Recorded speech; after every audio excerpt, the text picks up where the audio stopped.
âgée de 60 ans, elle perd tout ce qu'elle possède après avoir marié un Sri Lankais de 26 ans.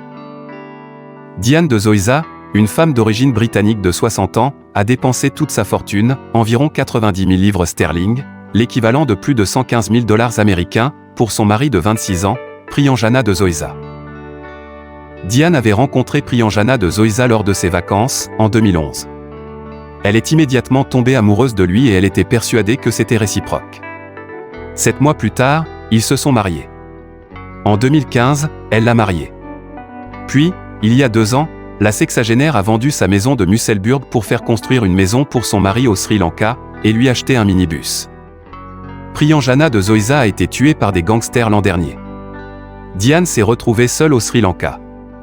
Elle a réussi à retourner à l'aéroport d'Édimbourg mardi dernier. Diane a été gardée à la maison par la famille de Priyanjana de Zoysa. Il refusait qu'elle vende la maison qu'elle avait achetée pour son jeune mari et elle, puis il lui demandait de l'argent pour payer une pension alors qu'il la gardait pratiquement captive. « Je ne pouvais plus rester là », a-t-elle déclaré au Daily Record. « Je me sens stupide de ne pas avoir écouté ma famille qui me disait que Priyanjana de Zoysa ne voulait que mon argent. Je croyais qu'il m'aimait vraiment pour moi, mais il ne m'aimait pas de toute évidence.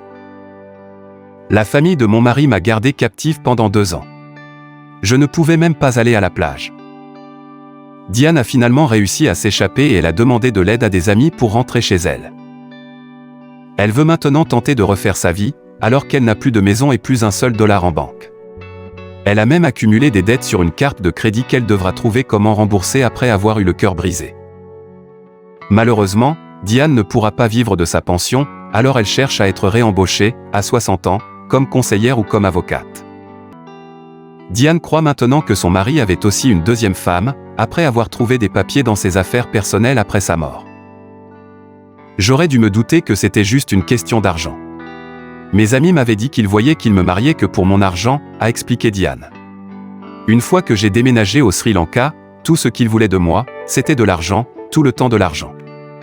Diane s'est entêtée à poursuivre la relation pour prouver à ses amis et à sa famille qu'ils avaient tort. C'est ainsi qu'elle a tout perdu ce qu'elle avait mis une vie à construire, sa maison, ses économies. La sexagénaire n'a pas l'intention de réinvestir dans une nouvelle relation amoureuse de sitôt.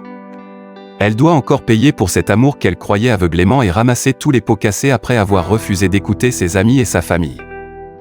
On ne peut pas lui en vouloir d'y avoir cru, mais c'est une histoire qui semblait pourtant bien évidente dès le départ, du moins d'un point de vue extérieur.